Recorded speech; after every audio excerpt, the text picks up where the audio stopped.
কি কোন দুনিয়ায় আছো? তুমি? আমি আমি নিশান, যে তোর এক সময় পাগলের মতো ভালোবাসো। সময়গুলো কত তাড়াতাড়ি চলে গেল না। এই তো সেদিন ইন্টার পাস করলাম, সবাই মিলে কত আনন্দ করলাম, তারপরে ভার্সিটি অ্যাডমিশন, আর এখন ঢাকায় যেতে হইতেছে। আমি তোমাকে অনেক মিস করবো। আমি জানি না আমি ওইখানে গিয়ে একা একা থাকতে পারবো, চাইতে ইচ্ছা করতেছে না। এরকম কথা বলে তুমি থাকতে পারো না? মানে তুমি ছোটবেলা থেকেই তো মেধাবী একটা মেয়ে, সব ক্লাসে তোমার ভালো ভালো কত রেজাল্ট, ভালো একটা ভার্সিটিতে চান্স পাইছো। আমরা গ্রামের প্রত্যেকটা মানুষ তোমার নিয়ে কত গর্ব করে তুমি জানো। আমার হিসাব নইলে আলাদা, কোনো রকম একটা সরকারি কলেজে পাশ করে জীবন কাটাই দিই। এই হিসাবে মিলিয়ে লিখে হলো কো তোমার ভালো ভার্সিটিতে পড়ালেখা করা লাগবে না? তুমি একা একা কেমনে থাকবা?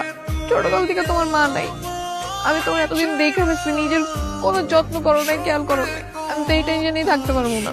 শোনো, নিজের যত্ন করবা, সুন্দর করে খাওয়া দাওয়া করবা, ঠিকঠাক মতো চলবা, বুঝছো? ভাবলো তোরে কিন্তু দায়িত্ব দিতেছি, ওরে দেখা রাখবি। আচ্ছা, সবসময় আমার লাগে থাকবো, বান্দরটা সবসময় আমার লাগে থাকবো, সমস্যা নাই, তুমি কোনো চিন্তা করো না। নিশান, আমি তোমার অনেক ভালোবাসি। আমি তোমার অনেক ভালোবাসি। কথা কি এগুলা?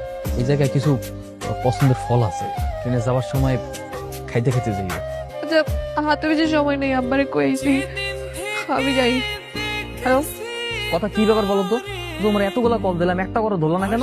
ওই ঘুমায় গেছিলাম আর কি, তাড়াতাড়ি। এত বেশি ঘুম দিছো যে আমরা এতগুলা কল দিছি, একটা বড় ঘুম ভাঙে নাই, বা একটা কল ব্যাক দেওয়ার পর্যন্ত সময় পাও না, এত ব্যস্ত হয়ে গেছো তুমি। তোমার কি আমাকে সন্দেহ হয়? আমি যে তোমাকে বলছি তুমি বিশ্বাস করতেছ না? আরে না, সন্দেহ করবো কেন? এমনি জিজ্ঞাসা করলাম আর কি। ফোন রাখো। তুমি কি রাগ করছো নাকি? যাই না। আমি বুঝতে পারছি, ভুল হয়ে গেছে। সরি সরি জান, আমার পাখি, আমার ময়না, এই কথা হয়েছে, আর এরকম বলবো না। শোনো শোনো, হ্যালো, কি হয়েছে? তুই কাঁদছিস কেন? ফার্স্ট সেমিস্টারের রেজাল্ট দিছে, তো আমি ফেল করছি। আরে কি, ভার্সিটিতে না ফেল করাটা খুবই স্বাভাবিক, এটা কোনো ব্যাপার হলো? নর্মাল বিষয়। এখন এক্সট্রা সেমিস্টার ফি দেওয়া লাগবে, এতগুলো টাকা আমি কোত্থেকে ম্যানেজ করবো? আব্বাকে বললে আব্বা অনেক কষ্ট পাবে, কখনো টাকা দিবে না।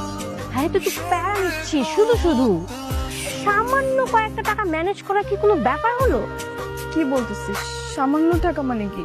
60,000 টাকা। তুই প্যারা নিস না তো। আচ্ছা, তুই কি ইয়াশ চৌধুরীকে চিনিস? কোন ইয়াশ চৌধুরী? বিশিষ্ট শিল্পপতি সাদমান চৌধুরীর ছেলে ইয়াশ চৌধুরী, চিনিস? আমি ওনাকে ফোন করে দিব, তুই রাতে গিয়ে ওনার সাথে মিট করিস, উনি টাকা দিয়ে দিবে। চেনা নেই জানা নেই, এতগুলো টাকা উনি আমাকে কেন দিবে? ওনারা হচ্ছে জনদরদি, আর বড় লোকরা এরকম মানুষকে উপকার করে আনন্দ পায়। তুই তো চিন্তা করিস না, তুই রাতে গেলে তোকে টাকা দিয়ে দিবে। তোমার অ্যাকাউন্টে টাকা চলে যাবে, আর যখন যা লাগবে আমারে বলবা। তোমার আমার ভালো লাগছে। আপনি আমার সাথে এমন কেন করলেন? আমি তো এরকম মেয়ে না। কোনো মেয়ে এরকম থাকে না, আস্তে আস্তে হয়ে যায়। আমি বুঝলাম না এরকম সিরিয়াসলি রিয়েক্ট করতেছো কেন? সিলি ম্যাটার, কুল কুল। এত রিয়েক্ট করলে ঠিক বানাতো। আমি গাড়ি বের কর, এসো। হ্যালো হ্যালো, কথা কই তুমি? আমি তো হোস্টেলে। আমি তো ঢাকায় ঢাকায় চলে আসছি তোমার সাথে দেখা করার জন্য। সারপ্রাইজ, তুমি আমার সাথে দেখা করবো না? ঢাকায় এসছো? তুমি ঢাকায় এসছো কেন? ঢাকায় আসবো কেন? এইটা কেমন কথা বললো তুমি? তো কথা, তোমার সাথে কতদিন যাবত দেখা হয় না, তোমার সাথে তো ইদানিং ভালো মতো কলেও কথা বলতে পারি না। সবসময় তোমার ক্লাস থাকে, এক্সাম থাকে, ক্লাসের পড়াশোনায় সবসময় ব্যস্ত থাকো। এগুলো তো অনেকদিন হয়ে গেছে, তুমি গ্রামেও আসছো নাই। আমি তোমার অনেক মিস করতেছিলাম, তাই ভাবলাম আমি তোমাকে সারপ্রাইজ দেওয়ার জন্য ঢাকায় চলে আসি।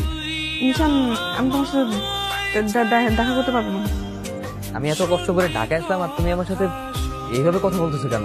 আর তোমার কথাবার্তা কেমন যেন চেঞ্জেস লাগতেছে, কোনো সমস্যা? তুমি কি কোনো প্রবলেম আছে? থাকলে আমার বলো। হ্যাঁ না, কি হবে, কিছু হয় নাই। আচ্ছা ঠিক আছে, আমি তোমার সাথে কাউকে দেখা করবো। হ্যাঁ, তো আচ্ছা, ঠিক আছে ঠিক আছে, ওকে, রাখি।